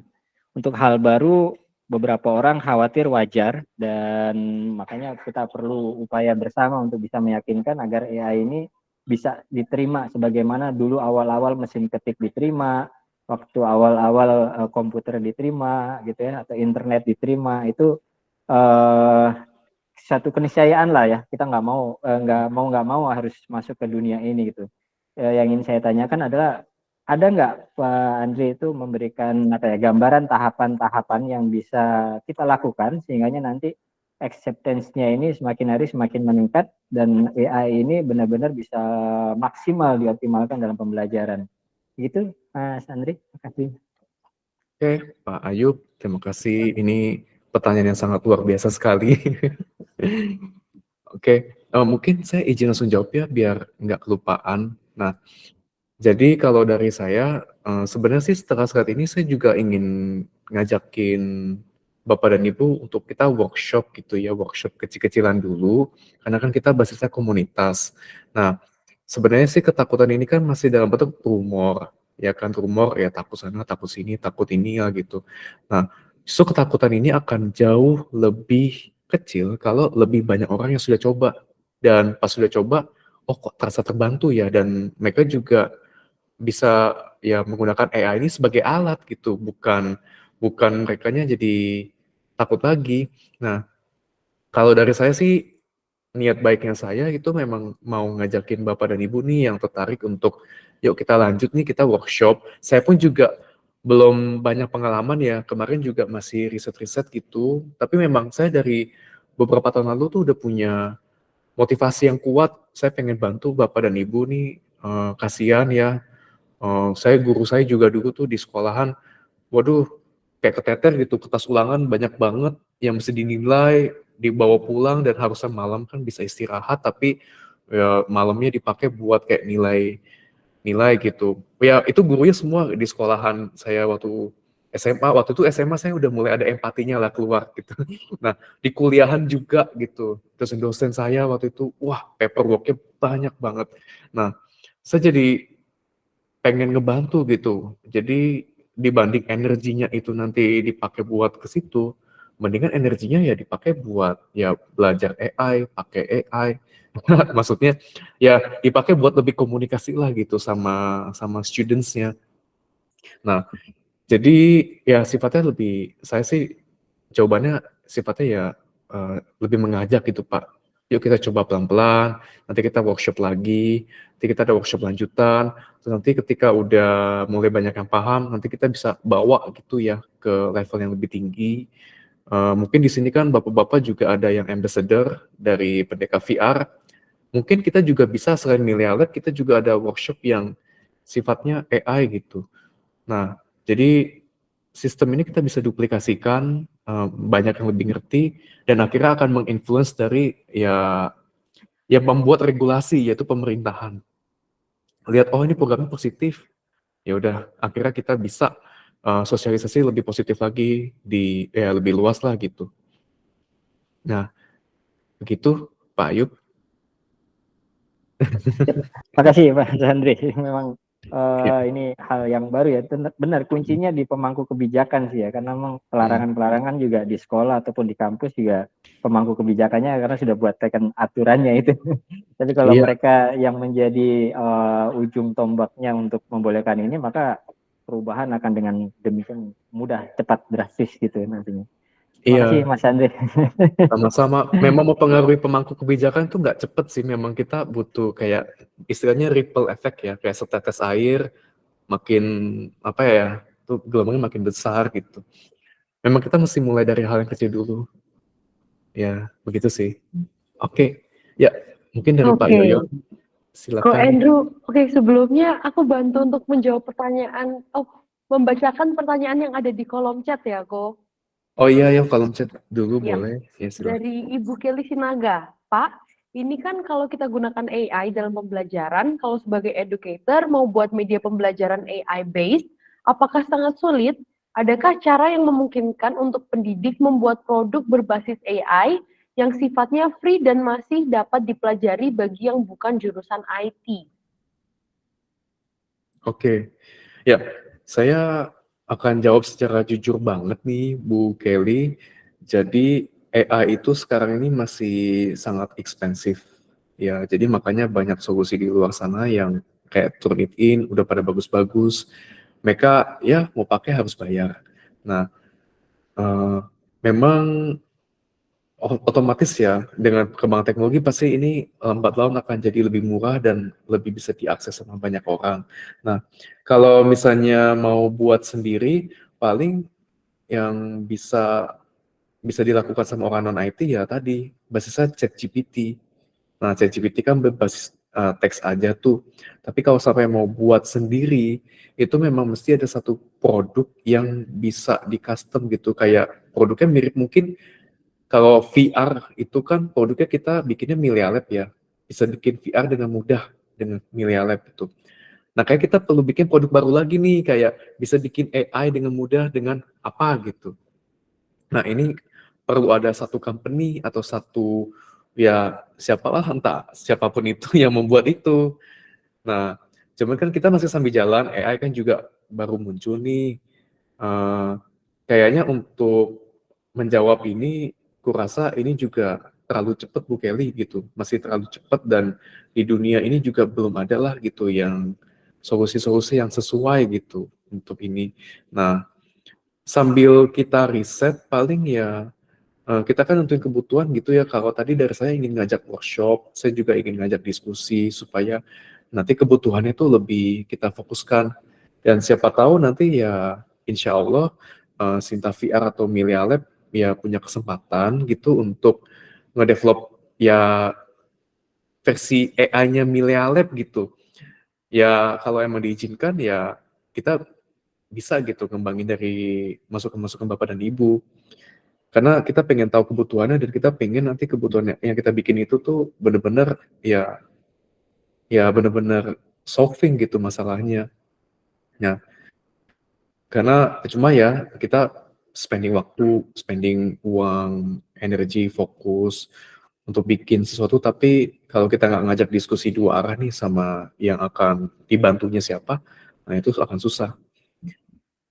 Mungkin kurang lebih begitu Bu Kelly. Jika masih ada yang maksudnya jika ada yang mau ditanyakan lagi atau mau ditanggepin silakan.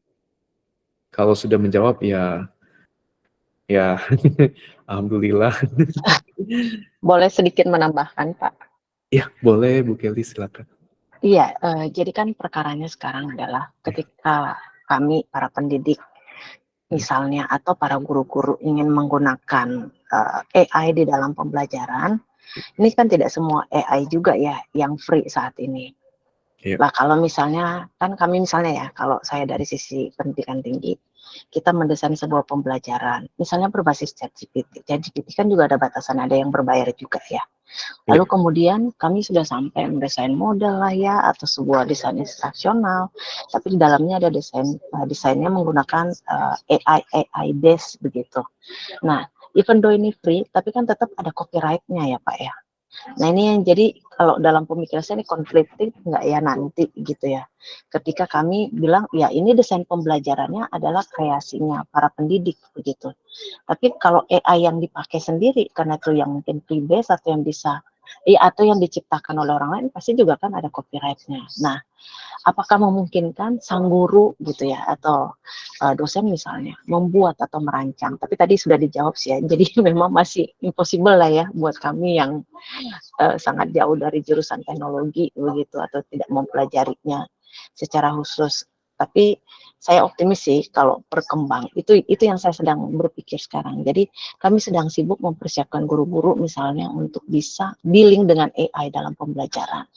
Tapi kami juga harus berhati-hati kan ya Pak ya. Maksudnya ketika mereka dilepas dengan konsep itu, apakah mereka sejauh mana nih kami kasih batasan? Karena kami sendiri juga masih gamang nih, masih belum kokoh gitu, belum memahami sepenuhnya.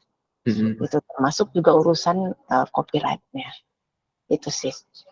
Itu Pak yang saya tadi melandasi apa yang saya tanyakan. Jadi ya kayak Melia Lab itu kan saya ya maksud karena kami juga pakai. Ya tahu sih maksudnya ini ada platform yang disiapkan. Jadi kalau memang ada rencana untuk menyiapkan yang model AI versi Melia Lab ya itu juga jadi bagus sih. Jadi otomatis tapi kan memang masih progres ya. Artinya masih ke depannya ya. Iya betul. Ya Bu Kelly, thank you untuk tambahannya. Jujur untuk copyright sendiri saya juga kurang terlalu mendalami banget ya. Mungkin nggak banyak menanggapi di situ. Kalau dari saya juga melihatnya gini sih Bu Kelly. Kalau Melia Lab sendiri itu kan juga copyright-nya ya secara sistem dan aplikasi platform itu kan dari kita.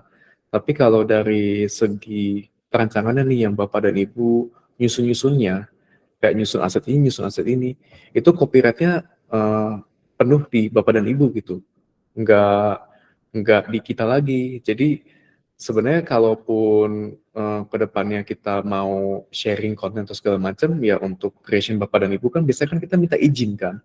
Oh punya Bapak dan Ibu bagus nih, kita boleh nggak nih sharing ini ke guru yang di sekolah lain gitu. Nah, jadi sebenarnya sih kita masih mau mencari tahu nih karena AI ini kan cukup banyak ya dan saya pun juga agak bingung gitu gimana nentuin bagian AI mana yang bisa di copyright, bisa yang udah deh ini kita lepas gitu copyright-nya dari segi yang ngepromptingnya, siapa yang ngeprompting. Nah, itu juga kayak batas garis itu masih belum terlalu kelihatan. Oke, siap. Oke Pak, thank you Pak, thank you. Ya, sama-sama Bu Kelly. Paling ya Pak Yoyon ya yang sudah angkat tangan lama banget. Ya, silakan Pak Yoyon. Oke, terima kasih Mas Andrew. Bisa dengar suaranya Mas? Ya Pak Yoyon, jelas. Oke. Sedikit cerita Mas, jadi tadi konsep dari AI ini begitu menarik ya. Karena saya 2014 tamat S2 dulu mengangkatnya tentang sistem pakar dan bagian dari AI juga gitu. Dan yang saya angkat dulu itu adalah mengangkat tentang riset tentang kanker darah pada anak. Jadi saya ambil sebuah expert atau dokter yang saya jadikan custom aplikasinya atau sistemnya. Lalu daftar ilmu atau pengetahuan dari pakar saya jadikan atau saya kompres jadi suatu pengetahuan baru gitu kan. Oke, mengenai itu tadi sangat saya terinspirasi juga Mas Andrew, bahwa itu kan masih kita kejar dari dunia pendidikan ya Mas, dari dunia kesehatan ya. Tadi yang kalau kita bahas di sini adalah pendidikan. Kenapa tidak kita jadikan sistem itu juga yang kita buat untuk guru-guru kita gitu? Karena guru juga expert gitu di bidang pendidikan gitu. Jadi saya terpikir tadi apakah bisa kita adopsi ilmu sistem pakar tadi kita coba terapkan di sistem dunia pendidikan melalui aplikasi tadi ya kan Migo dan yang lainnya mungkin bisa kita buat untuk Indonesia ataupun guru-guru yang ada atau yang bergabung di Lekar VR gitu kan. Mungkin minta tanggapan nih Mas, mungkin memungkinkan nggak kalau kita buat tadi Mas Endo juga sudah senggol juga tadi Bu Kelly juga sudah senggol perlu nggak gitu kan. kita perlu siapkan sebuah sistem yang khusus untuk AI yang mudah untuk guru-guru kita yang ada di Indonesia. Itu aja, Mas Andrew. Oke, Pak Yoyon, terima kasih. Nah, oke. Jadi kalau sistem AI kita sebenarnya mau ngelihat dulu nih Pak Yoyon. Jadi let's say mungkin kita ngelihat ini sebagai sebuah potensi ya, sebuah potensi jika banyak sekali pakar gitu, misalnya Pak Yoyon pakar di, misalnya tadi soal ya, tadi mungkin saya agak sedikit kurang dengar, kanker darah ya tadi ya misalnya. Presiden misalnya Kanker Pak, darah. iya, ada nih dokter yang pakar banget sama kanker darah, kita masukin ke sistem kita. Ada siapa yang mungkin dia itu jago banget IT project management, pakarnya kita masukin, dan akhirnya mereka jadi chatbot dengan nama yang, misalnya satu ini Pak Yoyon, yang ini Pak Yayan gitu. Nah, jadi chatbot gitu. Nah, sebenarnya saya juga udah sempet pakai. Ada salah satu tools yang saya sempat pakai, bisa kita masukin itunya, ilmu pakarnya gitu ke sini. Sebenarnya udah ada sih Pak, kalau dibilang kita perlu bikin atau enggak, paling kita perlu bikin sehingga tampilannya itu tuh mudah dimengerti. Kalau secara background teknologi udah ada. Nah, cuman permasalahan yang kedua itu yang saya lihat ya, ini juga masih bahan riset saya, kalaupun kita bikin, itu beneran nggak ya nanti bisa jadi bermanfaat. Karena takutnya, oke, pakarnya masuk, orang nanya, dia bisa jawab, tapi dia juga pasti masih punya batasan-batasan gitu. Batasan dalam artinya gini ya Pak, apakah pakar dia itu tuh relevan gitu dengan orang-orang sekitar, dan apakah kalau kita bikin sistem itu sekarang, oke, tiba-tiba ada 10.000 pakar atau 100.000 pakar pakai sistem kita, jadi deh gitu banyak banget. Nah, kita harus lihat lagi nih, yang butuh pakarnya siapa? Misalnya si user gitu, mungkin si siswa, mungkin juga ada orang yang lagi sakit. Kita tuh harus define jelas targetnya siapa yang akan dapat manfaat dari pakar ini gitu. Nah, kita dari segi bisnis juga secara wise, kita pingin nentuin itu yang memang populasinya cukup banyak lah, sehingga kita bikin itu nggak cuman nanti kita berguna cuman buat cuma 1-2 orang gitu. Kita kan mau bikin sesuatu yang berguna buat langsung banyak orang kan. Nah, jadi step-step itu yang kita mau coba ya temukan gitu. Mungkin dengan nanti kita workshop, kita berdiskusi lebih banyak, akhirnya kita bisa ketemukan jawabannya. Let's say bisa aja kita udah satu pakar aja, tapi satu pakar ini tuh bisa serving sampai ya 5 juta orang gitu.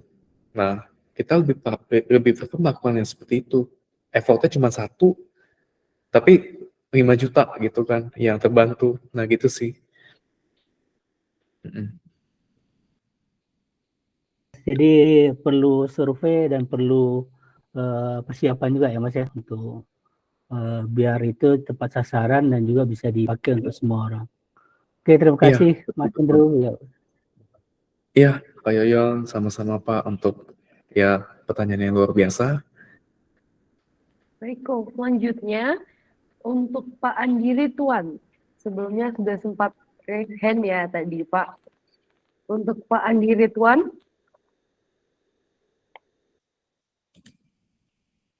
Oke. Baik, sambil menunggu, saya akan membacakan pertanyaan dari Bu Friska. Oke. Menurut pengalaman Pak Andrew, saran yang lebih sederhana kita pakai yang bisa digunakan dalam pembelajaran yang mudah dipahami oleh educator maupun siswa seperti apa ya, Pak?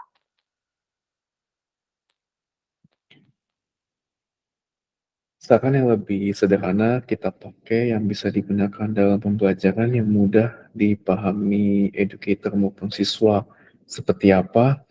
Sebenarnya kalau kita mau memulai paling dari ChatGPT. Nah, dari ChatGPT itu kan juga prompting ya. Paling yang bisa kita ajarkan dulu gitu. Saya juga masih belajar ya. Gimana kita nge-prompting yang baik gitu ke ChatGPT-nya. Karena kan bisa aja kita asal-asal nulis, tapi oke kita dapat jawaban, dapat solusi, tapi kayak masih terlalu luas. Nah, kita bisa lebih kerucutin lagi. Nah, itu ada tuh teknik-tekniknya, nge-promptingnya. Ada namanya RGC sih kalau nggak salah ya. Ada reasoning, ada goals, ada conditioning gitu. Itu kalau 3 kondisi ini terpenuhi dalam satu prompt, itu nanti kita bisa dapat jawaban yang lebih mendekati lah gitu dengan apa yang kita mau. Nah, paling kalau mau kita belajar bagaimana caranya prompting. Itu sih untuk yang paling sederhananya ya. Jadi kita tahu gimana kita ngobrol ke AI. Nggak sesimpel apa ya, misalnya kalau kita minta AI aku mau es teh gitu kan. Nah kan AI kan belum tentu ngerti gitu, kita mau es tehnya itu es teh yang manis, tawar, terus juga tehnya mau teh yang apa gitu, jasmine atau yang lain gitu kan. Nah, kita kan AI kan nggak langsung tahu gitu, jadi kita harus pintar-pintar menanyakan, saya mau es teh, teh jasmine, oh ya, saya mau es teh nih, karena saya haus banget gitu. Terus juga kondisinya saya tapi juga ada diabetes rendah gitu. Terus saya nggak suka yang terlalu manis. Nah, akhirnya nanti AI-nya akan ngebantu kita bikinin teh yang sesuai. Gitu. Nah, iya betul. Memang ChatGPT itu benar sih nggak semuanya valid gitu. Memang harus di-compare lagi gitu dengan ya pengalaman Bapak dan Ibu ya. Nah, oleh karena itu, ya memang yang nggak bisa digantikan itu develop wise-nya itu. Ya sebagai orang yang bijak lah. Baik. Oke, ya mungkin Bu Friska ya apakah sudah menjawab atau mungkin kalau masih kurang puas bisa ditanyakan lagi.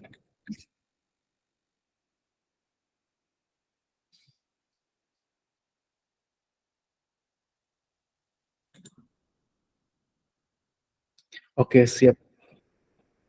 Ya, Bu Vivin, kayaknya MC kita sedang disconnect. Jadi silakan Bu Vivin langsung. Ya, terima kasih. Ini tentang AI, kebetulan saya juga kepo dengan AI. Kebetulan saya tahunya itu malah dari ponakan saya yang waktu SMA. Jadi waktu cerita saya tunjukkan bahwa dengan adanya AI, kebetulan ponakan saya kan suka desain, masih SMA. Saya bilang kamu harus punya nilai rasa, harus punya nilai estetik yang tidak bisa digantikan oleh AI saya gitu. Misalnya dia bilang, teman-temanku itu kalau ngerjakan PR pakai ChatGPT gitu. Akhirnya saya dari situ, akhirnya saya kepo hanya ChatGPT. Akhirnya saya sampai cari yang Conquer untuk membuat soal, kemudian yang Bread, kemudian Perplexity. Akhirnya saya bandingkan.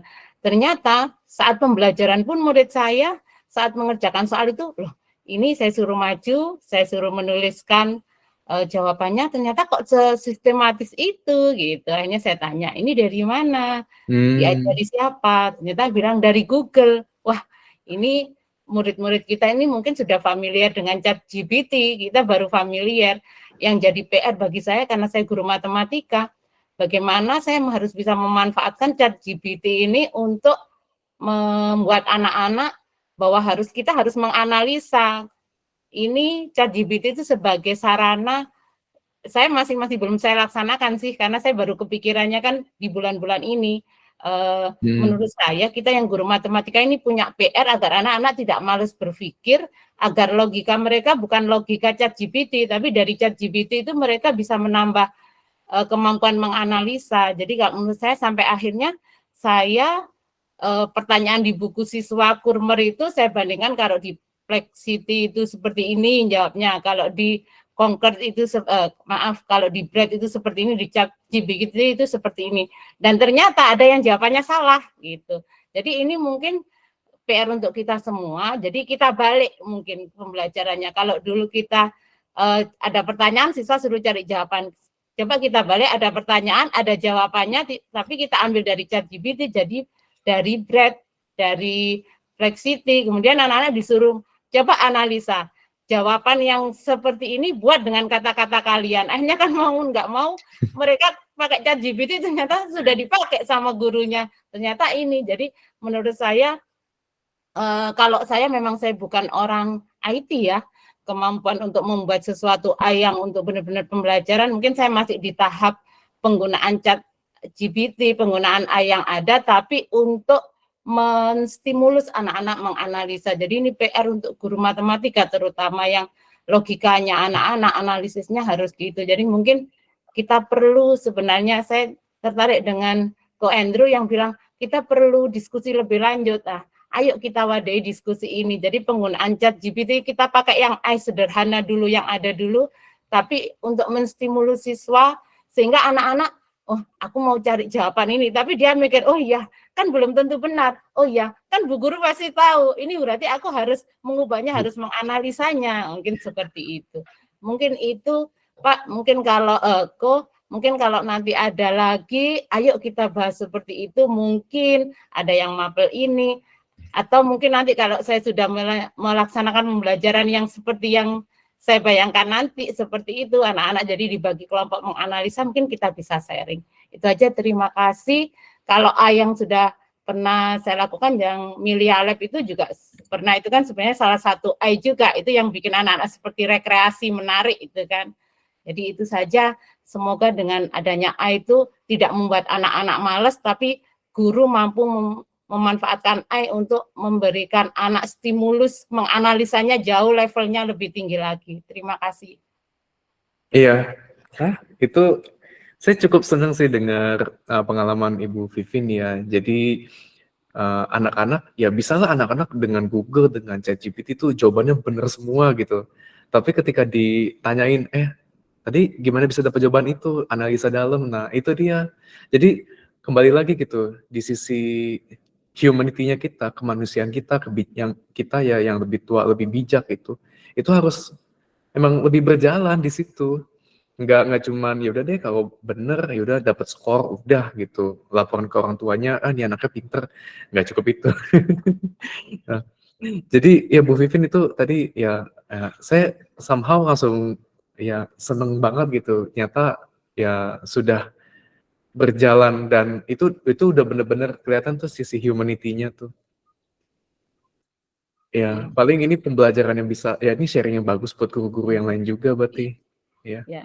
Jadi kami tunggu kok kalau misalnya ada sharing lanjutan mungkin 2 bulan lagi lah, kita anggap aja itu tindak lanjut dari hari ini, mungkin ada pengalaman, kita ketemu lagi dengan peserta yang mungkin sekarang ada di sini, bisa ikut lagi, cerita lagi efek dari penggunaan AI untuk pembelajaran, model-modelnya. Saya juga perlu model-modelnya, saya akhirnya kan ngambil yang gratis-gratis, jadi kayak Gradescope itu saya sudah lihat, aduh ini berbayar kok ada tarifnya, nggak saya buka, nggak saya coba. Jadi saya ambil yang berbayar, ada yang nggak usah pakai login, kayak Flexity itu nggak usah login sudah bisa. Ada yang ini, jadi kebetulan saya seminggu yang lalu ngasih materi ke MGMP Matematika, jadi bulan Juni itu saya kepo dengan AI, saya cari semuanya. Jadi saya cobai semuanya. Akhirnya pengalaman saya itu saya bagikan ke guru matematika dengan harapan guru matematika ayo menstimulus siswa untuk berpikir analisanya dibuat level lebih tinggi, karena bahasa kalau ada soal cerita dimasukkan ke ChatGPT, ke Brad itu bahasanya sudah sistematis banget. Yang anak SMP nggak mungkin seperti itu. Jadi saya mesti tanya, loh ini kamu dari mana? Penulisan lambangnya seperti KPK, FPB itu kan ada penulisannya. Ini sampai saya bilang ke anak-anak, Bu Vivin tahu, anak SMP itu nggak mungkin sesistematis ini. Terus Bu Vivin kenal lambang KPK ditulis kurung seperti ini itu baru saat kuliah. Ini berarti sudah tingkat dewa, saya bilang gitu. Oh berarti itu KPK tingkat dewa ya Bu kalau nulisnya kayak gitu. Iya, saya tanya anak-anak, ayo jangan di Google aja, saya bilang gitu, karena beda bahasa kalian, saya bilang gitu. Jadi mungkin kok saya harap ada sharing lanjutan. Terima kasih. Iya, siap Bu Vivin. Ya, kita Baik. senang-senang. Oke. Mohon maaf sebelumnya karena saya mengalami gangguan teknis ya. Terima kasih sebelumnya kepada Bu Vivin yang sudah membagikan cerita yang luar biasa sekali dan Ko Andrew. Sebelumnya, apakah Ko Andrew ada sepatah dua kata penutup Ko atau sudah cukup? Saya masih ada beberapa ya set terakhir untuk kesimpulan. Ya. Oh baik, silakan. Oke. Untuk kesimpulannya itu ya paling dari webinar kali ini yang kita bisa ambil ya poinnya. Jadi AI itu sebagai alat aja ya Bapak dan Ibu yang untuk membantu kita ya hidup kita jadi lebih mudah, hidup kita jadi lebih efisien. Dan alat ini tuh tidak punya kehendak lah gitu. Kecuali alat ini rusak ya, sama aja kayak kita pakai pulpen, tiba-tiba alatnya pulpennya rusak kan bocor, tangan kita kena ya tinta gitu. Ya mungkin AI kalaupun rusak juga adalah dampak-dampaknya yang itu memang satu hal yang bisa dibilang kita nggak bisa hindari lah gitu. Misalnya AI yang mobil otomatis, dia rusak, nah ya amit-amit dia mungkin jadi harusnya ke tujuan tapi kemana-mana gitu. Itu semua dalam teknologi pun itu juga memungkinkan.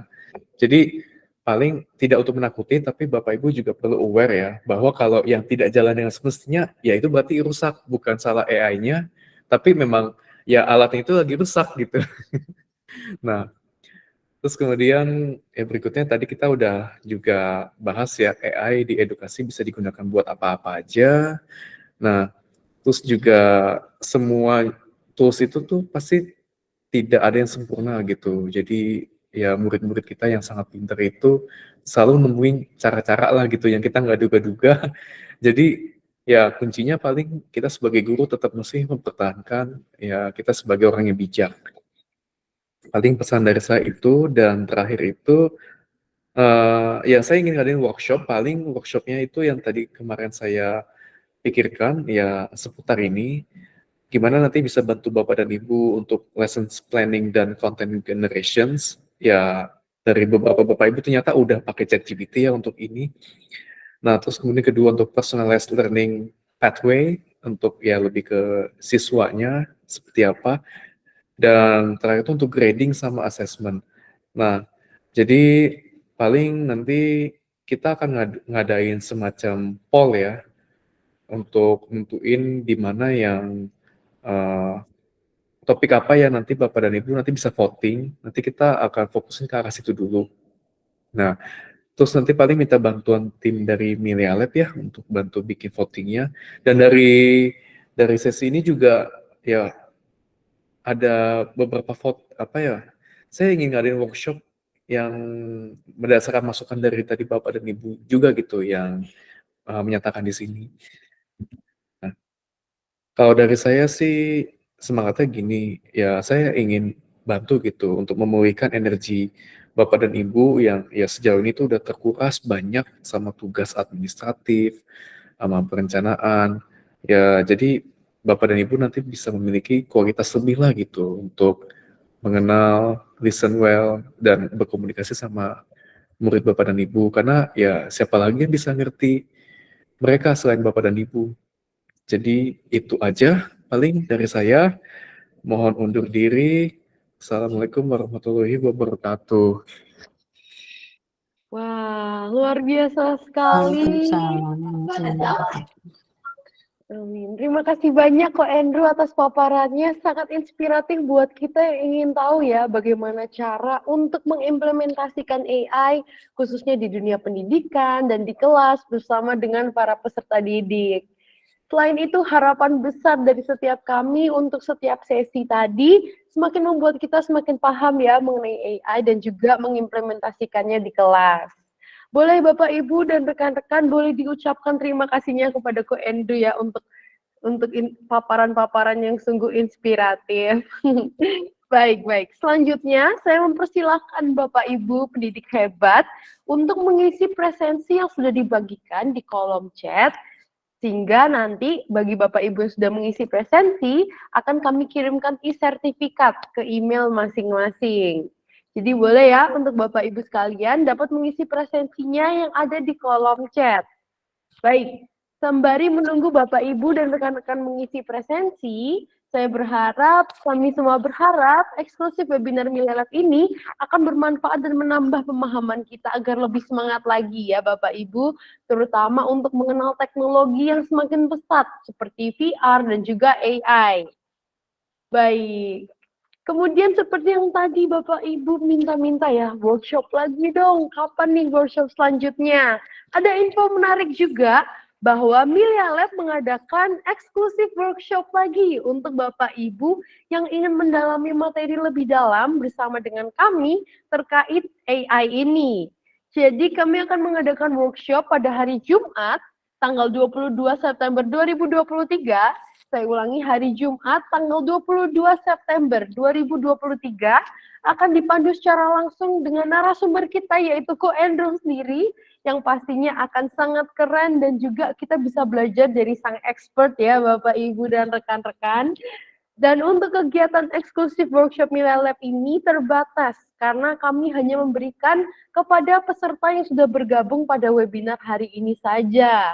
Jadi pastikan Bapak Ibu jangan melewatkan momen-momen yang ini karena tentu saja kegiatan ini akan sungguh luar biasa benefitnya untuk setiap kita ya. Dan kegiatannya di Jumat depan. Jadi boleh dicatat ya Bapak Ibu rekan-rekan semuanya, ditaruh di kalendernya. Jumat depan akan ada eksklusif workshop bersama Milelab. Kita bersama akan diajarkan dari awal sampai membuat AI, dan selain itu, Bapak Ibu dan rekan-rekan juga akan bisa diskusi secara langsung, sama ahlinya, e-book, dan juga e-sertifikat. Nah, untuk yang mau daftar secara langsung, bisa melalui link yang akan disebarkan melalui grup dan kolom chat. Ditunggu kehadirannya ya Bapak, Ibu, dan rekan-rekan agar semakin ahli dan berpengalaman nih tentang AI. Selain itu, saya juga ingin mengingatkan, jangan lupa untuk follow sosial media @Milelab, @SintaVRID, @PendekarVR, karena akan banyak sekali informasi-informasi menarik dan kuis setiap bulannya. Seperti itu nih Bapak, Ibu, dan rekan-rekan semuanya. Wow, respon yang sungguh luar biasa. Baiklah, sebelum kita menutup webinar hari ini, mari kita foto bersama terlebih dahulu. Boleh Bapak, Ibu, dan rekan-rekan menyalakan kameranya. Bagi yang belum menggunakan background, boleh untuk menggunakan backgroundnya agar kita semua bisa selaras ya Bapak, Ibu, dan rekan-rekan untuk background, virtual backgroundnya. Oke. Saya menunggu untuk Bapak Ibu yang belum menyalakan kameranya, boleh untuk menyalakan kameranya segera karena kita akan foto bersama ya untuk kenang-kenangan. Baik, tidak apa-apa. Bu Keket, jika HP tidak support virtual background, tidak apa-apa, boleh dinyalakan saja. Oke. Boleh menyalakan kameranya, luar biasa sekali ya. Oke. Saya akan bantu menghitung. 3, 2, 1. Boleh sekali lagi Bapak Ibu gaya yang lebih luar biasa keren ya. Oke, siap-siap. 1, 2, 3. Oke, sudah di screenshot tim, apakah aman? Untuk memastikan ya. Oke, aman. Terima kasih banyak Bapak Ibu yang sudah hadir. Saya Selin Kristek pamit undur diri. Sekali lagi Milelab berterima kasih atas partisipasi Bapak Ibu dan rekan-rekan semuanya. Selamat sore, sampai bertemu di program Milelab berikutnya. Salam bahagia. Selamat sore.